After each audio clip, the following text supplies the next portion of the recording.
মসজিদে নববীর আযান দেন মুয়াজ্জিন বেলাল রাদিয়াল্লাহু তাআলা আনহু। মদিনার মুনাফিকরা সমালোচনা করে, ইহুদিরাও সমালোচনা করে, মুসলমানের মসজিদের মুয়াজ্জিন 5 ওয়াক্ত যে আযান দেয় দেখতে সুন্দর না, দেখতেও সুন্দর না, বংশও তো ভালো না, গোলাম, জবানও সুন্দর উচ্চারণ হয় না। আশহাদু আন্না মুহাম্মাদার রাসূলুল্লাহ, এই যে আশহাদু, আশহাদুর শিন উচ্চারণ হইতো না, আসাদু কইতো। আমরার দেশেও দেখবেন কোন কোন আঞ্চলিকতা, শিক্ষিত যতই হোক আঞ্চলিক টানে অশুদ্ধ উচ্চারণ। সদরঘাট ঢাকার দিকে গেলে দেখবেন যত বড় শিক্ষিত হোক না কেন শনিবার কয় না, তালিব বসে উচ্চারণ করতে পারে না। শনিবারে সকালে চিন্নি দিব যাইও, শনিবারে সকাল চিন্নি দিব সবাই যায়, উচ্চারণ, এটা আঞ্চলিকতা। যত বড় শিক্ষিত হোক এই আঞ্চলিকতার কারণে হযরত বেলাল রাদিয়াল্লাহু তাআলা আনহু উচ্চারণ করতে পারেন না। আর এই দুর্বলতা নিয়ে তারা সমালোচনা করে। আল্লাহর পয়গম্বরের কানে কানে বারবার দরখাস্ত দেওয়া হয়, ওগো নবীজি বেলালকে পাল্টায়া আরেকজন দিন যেন সমালোচনা না হয়। হুজুর সাল্লাল্লাহু আলাইহি ওয়াসাল্লাম কয়েকদিন শুনলেন, শেষ পর্যন্ত একদিন এশার নামাজের পরে এলান করলেন, বেলাল ফজরের আজান তুমি দিও না, অন্য কেউ দিবে। তোমাদের মধ্য থেকে তোমরাই নির্বাচন করো একজনকে। আল্লাহর পয়গম্বর বেলালকে বারণ করলেন আজান দেওয়ার জন্য মানুষের সমালোচনার কারণে। ফজরের আজান অন্য একজন দিলেন, নামাজও হলো যথারীতি, কিন্তু এরপরেই ফলাফল আসলো আল্লাহর পক্ষ থেকে। সুবহানাল্লাহ। বেলাল যে দামি বংশে না রাসূলের মহব্বতে, রক্তের টান না মনের টান? মনের মহব্বত।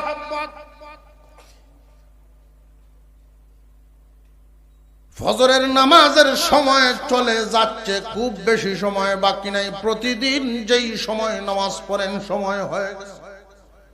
আম্মা বা'দু ফাআউযু বিল্লাহি মিনাশ শাইতানির রাজীম।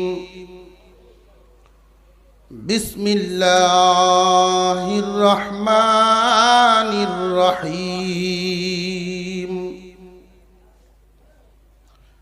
ইন্না ফী খালকিস সামাওয়াতি ওয়াল আরদি ওয়া ইখতিলাফিল লাইলি ওয়ান নাহার লাআয়াতিল লিউলিল আলবাব الذين يذكرون الله قياما وقعودا وعلى جنوبهم ويتفكرون في خلق السماوات والأرض ربنا ما خلقت هذا باطلا سبحانك فقنا عذاب النار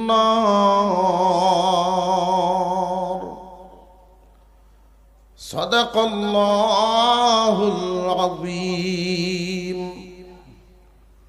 وقال رسول الله صلى الله عليه وسلم تفكروا في خلق الله ولا تتفكروا في الله وصدق رسوله النبي الكريم ونحن على ذلك من الشاهدين والشاكرين والحمد لله رب العالمين اللهم صل على محمد وعلى آل محمد كما صليت على إبراهيم وعلى آل إبراهيم إنك حميد مجيد اللهم بارك على محمد وعلى آل محمد كما باركت على إبراهيم وعلى آل إبراهيم إنك حميد مجيد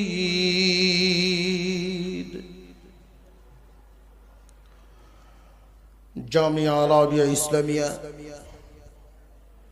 দারুল কোরআন দয়ামির মাদ্রাসার উদ্যোগে আয়োজিত বার্ষিক মাহফিলের চলতি অধিবেশনে শ্রদ্ধাভাজন সভাপতি সাহেব হযরত উলামায়ে কেরাম সর্বস্তরের সুধী সমাজ, আল্লাহ পাক রব্বুল আলামিনের দরবারে শুকরিয়া আদায় করে যিনি এই গভীর রাত পর্যন্ত রহমতি বরকতি মজলিসে আমাদেরকে বসায় রাখছেন।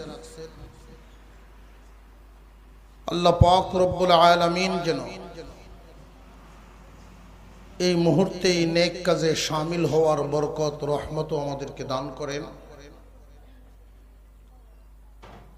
আজকের মাহফিলে অংশগ্রহণকারী সকলকেই কবুল করেন, আমরা বলি আমিন। রাত অনেক গভীর হয়েছে, এরপরেও কুরআনুল কারীমের হাদিসের মোহব্বত অন্তরে নিয়ে উলামায়ে কেরামের মজলিসে এখনো যারা বসা আছে খাঁটি শ্রোতা, রাত যত গভীর হয় আল্লাহর রহমত তত কাছে হয়। রাতের মধ্যে তো এমন রাতও খাটে, রাতের বেশি অংশ সময়েই ফেসবুকে এমন যুবকও আছে। তবে আজকে এখানে যারা বসা বেশিরভাগই যুব সমাজ, কোরআনের মুহাব্বত আলেম উলামাদের মুহাব্বত নিয়ে বসা। মুমিনের যেই অন্তরে, যে মুমিন মুসলমানের অন্তরে ইলম এবং আলেম উলামার মুহাব্বত থাকে, সেই অন্তরওয়ালাকে আল্লাহ কিছু পুরস্কার দেন। সিরিয়াল বাই সিরিয়াল মনে রাখবেন পুরস্কারগুলো। মান আহাব্বাল ইলমা ওয়াল আলিমা, যে ব্যক্তি মহব্বত করে ইলম এবং আলেমকে। ইলম কোরআন হাদিস, কোরআন হাদিসের মহব্বত এবং যে নাকি কোরআন হাদিস হাসিল করে তার মহব্বত। ইলম এবং আলেমকে মহব্বত করে লাম তুকতাব লাহু খাতিআতু আইয়াম হায়াতিহি, তার আমল নামায় সগীরা গুনাহ লেখাই হয় না। মনে মনে সুবহানাল্লাহ, আর একটু জোরে কোন সুবহানাল্লাহ। সগীরা গুনাহ এর আমল নামায় লিখাই হয় না। কত বড় মর্তবা। এবং আলেম উলামাকে মুহাব্বত করার কারণে আল্লাহ পাক পরবর্তী তার বংশধরের মধ্যে এই আলেম হাফেজ নামক নিয়ামত দান করবেন। বুজুর্গান দ্বীনের খেদমত করত, বুজুর্গদের দোয়া হাসিল করেছে, এমন মানুষদের ঘরেই আল্লাহ পাক হাফেজ আলেম দান করছে। নিজে আলেম না, মূর্খ মানুষ, তো আলেম দেখলে দৌড়ায় যাইতো, জুতা টানত। আলেম ওলামাদের দোয়া নিত, পানি গরম করে দিত, খেদমত করত। আলেম বসে আছেন, সরিষার তেলের বোতল নিয়ে পায়ের মধ্যে লাগাইতো, হাত পায়ে লাগাইতো। তো হৃদয়ে নিংড়ানো দোয়া পাওয়ার কারণে আল্লাহ তারই সন্তানাদি নাতিপুতির মধ্যে এই আলেম হওয়া, এই নিয়ামত আল্লাহ দিয়ে দিয়েছে। তো 1 নাম্বার লাভ, সগীরা গুনাহ লেখা হবে না। 2 নাম্বার, আলেম উলামা তার বংশে আল্লাহ দান করবে। 3 নাম্বার, যে ব্যক্তি আলেম উলামাকে মহব্বত করে, আল্লাহ তার ইন্তেকালের সময় ঈমানের মওত দান করে, ঈমানের হালতে মৃত্যু হবে।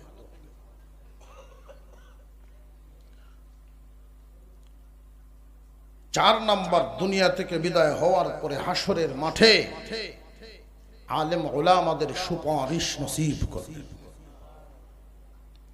সুবহানাল্লাহর যে গতি, খুব দুর্বলতায় আসলে। রাত যেহেতু গভীর হয়ে গেছে, আওয়াজটা একটু জোরে জোরে হইলে আশপাশে যায় যে হানো জিমাইতেছে বইয়া, টের ভাই তো না আমরা যাইছি, এখনো জিমানিতে আছে। আওয়াজ বড় হইলে বুঝতো যে না শুরু হয়ে গেছে। আইতো আমাদের মুরব্বীরা যারা সারা রাতের ওয়াজ আসতেন, আর এই টাইমের মধ্যে এখন তো আমরা আইসি চেংরা ফেংরারা, বড় বড় বুজুর্গ মাশায়েখগণ এই টাইমে বসছে, জিকির আজকার শুরু করতেন। আমরা সেই দিনগুলো এখন আর দেখি না, সেই হালতও দেখি না। কোন আলেম যদি জিকির করতে থাকেন তো সাধারণ মানুষ মন্তব্য শুরু করে, মাল নাই ভিতরে রে, মাল নাই। করতেছেন জিকির, মাল নাই, মনে হয় জিকির করতেছে, এমন সমালোচনা করে। কথা বুঝেন নাই? করতেছেন জিকির, অথচ বুজুর্গানে দিনে সেই জিকিরে কলব সাফ হয়, জিকিরের ঘষায় কলব সাফ হয়। জিকির করলে কয় মাল নাই। আলেম ওলামাদের বিদ্বেষ পোষণ করে যারা, 1 নাম্বার গুনার বোঝা ভারী হয়, অর্থাৎ তার অর্জিত নেকি নষ্ট হয়ে যায়। অর্জন করছে নেকি নষ্ট। 2 নাম্বার, এই নিয়ামত থেকে যে ব্যক্তি আলেমকে মহব্বত করে না, আল্লাহ এই নিয়ামত তার বংশে দান করেন না। 3 নাম্বার, আলেমের মহব্বত নাই, বরং আলেম ওলামা দেখলেই অ্যালার্জির বাপ। এই মানুষগুলোর শেষ পরিণতি কি লক্ষ্য করে দেখবেন, বেআমলি জিন্দেগি, আলেম বিদ্বেষী জিন্দেগি, এমনকি মরার হালত হয় অসম্মানের মরণ, বেঈমানের মরণ। কিয়ামতের কঠিন ময়দানে উলামায়ে কেরামের সুপারিশ নসিব হবে না, রক্তের সম্পর্ক হইল না। কেন? হাসরের মাঠে সম্পর্কে যেটা কাজে লাগবে, সুপারিশ তো হবে রক্তের সম্পর্কে না, সুপারিশই হবে অন্তরের সম্পর্কে। রক্তের সম্পর্কে যদি হইতো, আমরা আপনার আগে আবু জেহেল গেল, আমরা আপনাদের চাইতে আবু জেহেল কাছেন না তোরে, এই বাটপার আগে গে বই থাকবে, আমার বাতিজা, আমার বাতিজা, সেই নগে বাতিজা বলাই না, সুযোগ সন্ধানী। তো রক্তের সম্পর্কে হবে না, মনের মহব্বতে হবে। মহব্বত অন্তরে আছে বিদায় ওই হাফসা দেশে বাড়ি, অথচ মর্যাদা বেড়ে যাবে। কিয়ামতের কঠিন ময়দানে আল্লাহ পাক রব্বুল আলামিন আমার আপনার পয়গম্বর হুজুর সাল্লাল্লাহু আলাইহি ওয়াসাল্লামকে হাসরে যখন উঠাইবেন, হাসরের মাঠে সমস্ত মানুষ হেঁটে হেঁটে জান্নাতের দিকে যাবে। একজন মাত্র মানুষ, একজন মাত্র ব্যক্তি কবরের থেকে উঠেই যখন হাসরের মাঠে জমা হবেন, উনার সম্মানে উনার মর্যাদা বাড়ায়া দিবেন। আল্লাহ বলবেন, দোস্ত আপনার জন্য সোয়ারে দিলাম, সবাই যাবে হেঁটে, আপনি যাবেন উঠের উপর সোয়ার হয়ে। আমার আপনার পয়গম্বর বিশ্বনবী রাহমাতুল লিল আলামিন হেঁটে হেঁটে হাসরের মাঠের দিকে যাবেন না, উনি উঠের উপর সোয়ার হবেন। উটের পাগুলো থাকবে স্বর্ণ এবং রূপার, জার্সি দেওয়া হবে, গদি করা হবে রেশম কাপড়ের, লাগামটা থাকবে হীরামানিক মুক্তা দিয়া। আল্লাহ পাক রব্বুল আলামিন বলবেন, দোস্ত আপনার সাহাবী থেকে একজনকে বলেন লাগাম ধরার জন্য। হুজুর আকরাম সাল্লাল্লাহু আলাইহি ওয়াসাল্লাম সাহাবীদের দিকে তাকাইবেন, সব নবীজির দিকে তাকায় আছে। কারে রেখে কারে ডাক দিবেন? সবাই তো কুরবানিওয়ালা। আল্লাহর পয়গম্বর বলবেন, আল্লাহ সম্মান মর্যাদা দিয়েছেন আপনি, লাগাম কে ধরবে ঘোষণাটাও দেন আপনি। আল্লাহ কুদরতি জবান দিয়া ডাক দিবেন, বেলাল আসো, উটের লাগাম ধরো, পয়গম্বরকে মাঠের দিকে নিয়ে যাও। এই যে মর্যাদার ডাক, রক্তের সম্পর্ক না মনের? মসজিদে নববীর আযান দেন মুয়াজ্জিন বেলাল রাদিয়াল্লাহু তাআলা আনহু। মদিনার মুনাফিকরা সমালোচনা করে, ইহুদিরাও সমালোচনা করে, মুসলমানের মসজিদের মুয়াজ্জিন 5 ওয়াক্ত যে আযান দেয় দেখতে সুন্দর না, দেখতেও সুন্দর না, বংশও তো ভালো না, গোলাম, জবানও সুন্দর, উচ্চারণ হয় না। আশহাদু আন্না মুহাম্মাদার রাসূলুল্লাহ, এই যে আশহাদু, আশহাদুর শিন উচ্চারণ হইতো না, আসাদু কইতো। আমরার দেশেও দেখবেন কোন কোন আঞ্চলিকতা, শিক্ষিত যতই হোক আঞ্চলিক টানে অশুদ্ধ উচ্চারণ। সদরঘাট ঢাকার দিকে গেলে দেখবেন যত বড় শিক্ষিত হোক না কেন শনিবার কয় না, তালিব বসে উচ্চারণ করতে পারে না। শনিবারে সকালে চিন্নি দিব যাইও, শনিবারে সকাল চিন্নি দিব সবাই যায়, উচ্চারণ, এটা আঞ্চলিকতা। যত বড় শিক্ষিত হোক, এই আঞ্চলিকতার কারণে হযরত বেলাল রাদিয়াল্লাহু তাআলা আনহু উচ্চারণ করতে পারেন না। আর এই দুর্বলতা নিয়ে তারা সমালোচনা করে। আল্লাহর পয়গম্বরের কানে কানে বারবার দরখাস্ত জমা হয়, ওগো নবীজি বেলালকে পাল্টায়া আরেকজন দিন যেন সমালোচনা না হয়। হুজুর সাল্লাল্লাহু আলাইহি ওয়াসাল্লাম কয়েকদিন শুনলেন, শেষ পর্যন্ত একদিন এশার নামাজের পরে এলান করলেন, বেলাল ফজরের আজান তুমি দিও না, অন্য কেউ দিবে। তোমাদের মধ্য থেকে তোমরাই নির্বাচন করো একজনকে।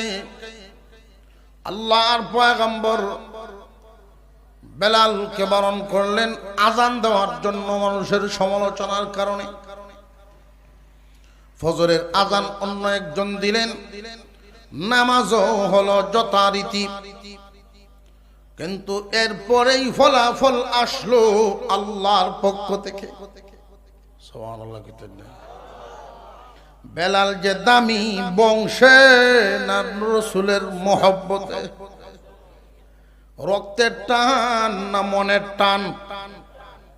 মনের মহব্বত।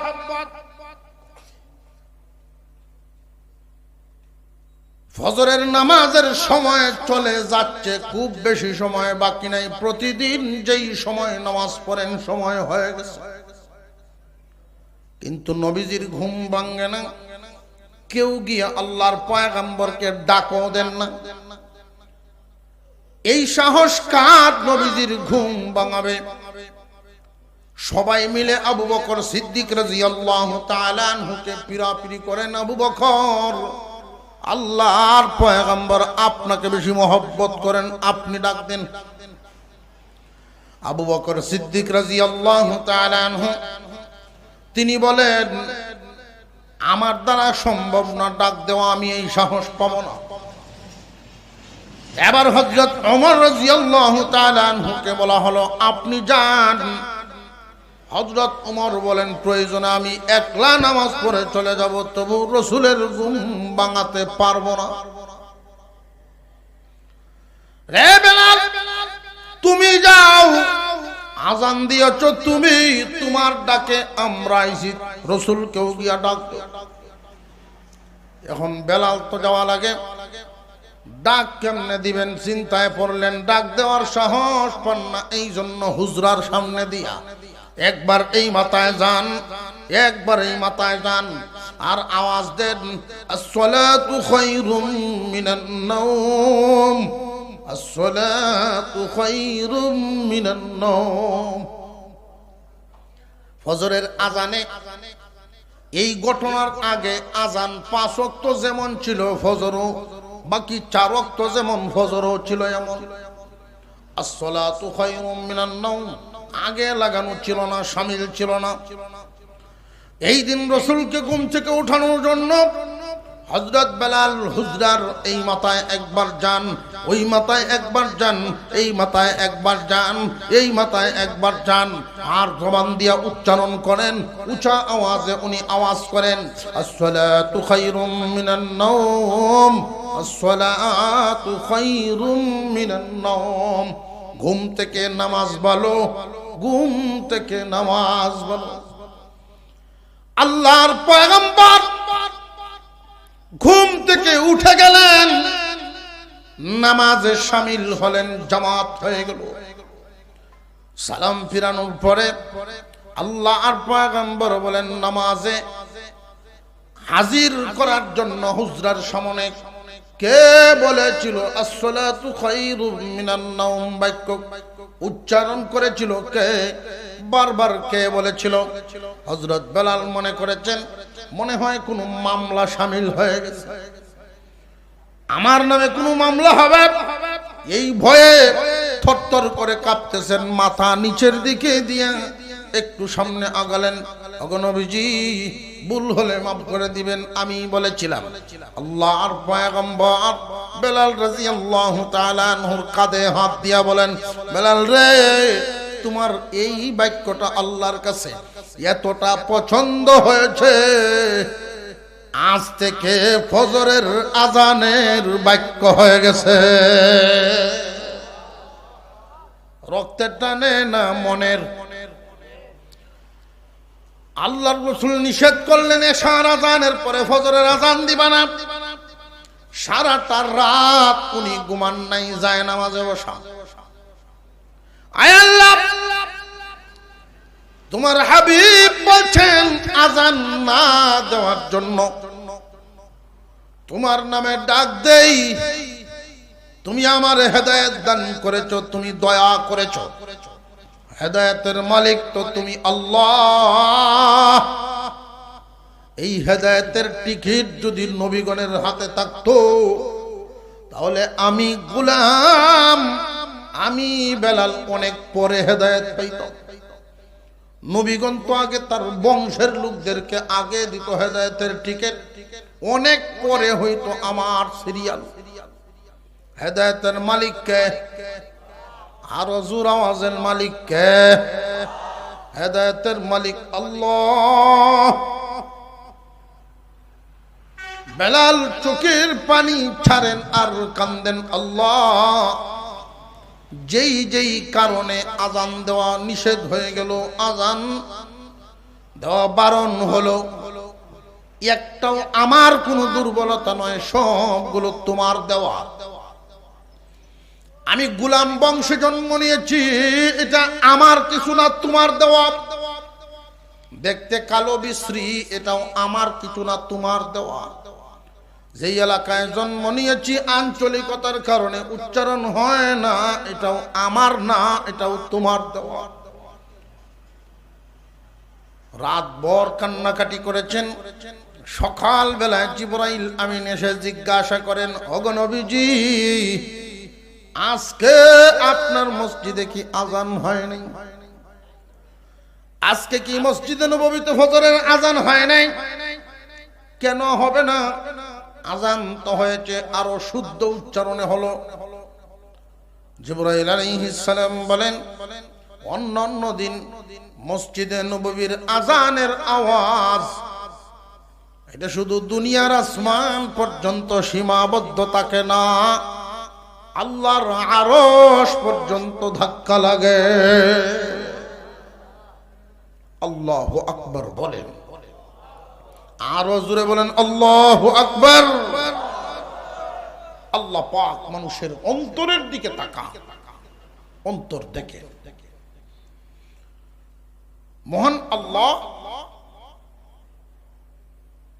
মানুষের কলবের দিকে তাকান। মানুষ যদি পাহাড় পরিমাণ সদকা করে আর অন্তর ভালো না থাকে, আমি এই বয়ান আরো এক জায়গায় করে আসছি, লুদরপুর টাইটেল মাদ্রাসা, ইসাফপুর টাইটেল মাদ্রাসায় প্রসঙ্গগত এই আলোচনা আসছে। আমরা অনেক সময় মনে করি যে 1000 কোটি টাকার মালিক, 1000 কোটি টাকার মালিক ঢাকায় কোনো মন্ত্রণালয়ে চাকরি করে 1000 কোটি টাকার মালিক হয়েছে। লক্ষ্য করে দেখবেন জমিনের ফয়সালা বেশিরভাগ মানুষ যদি ধনী হয় হারাম মালে হয়। মাথা জুহাইল ঠিক যাবে টিকিটে। বেশিরভাগ মানুষ ধনী হয় হারাম মালে, হালাল মালে ধনী খুব কমই হয়। আল্লাহ যদি সহজ রাস্তা খুলে দেন, হালাল মালে ধনী বানায় দেন। তবে হালাল মালে যদি আল্লাহ কাউকে ধনী বানান, আল্লাহ সম্পদ দিয়ে ধনী বানাইছেন পরীক্ষা করার জন্য, যে মাল পায়া আল্লাহর দেওয়া মাল পায়া সে করেটা কি? সমস্ত দুনিয়ার মালিককে, আরো জোরে জবান খুলে বলেন কে? আল্লাহ। 30-40 বছরের জন্য 10 হাল জমিনের মালিক শুক্কুর আলী।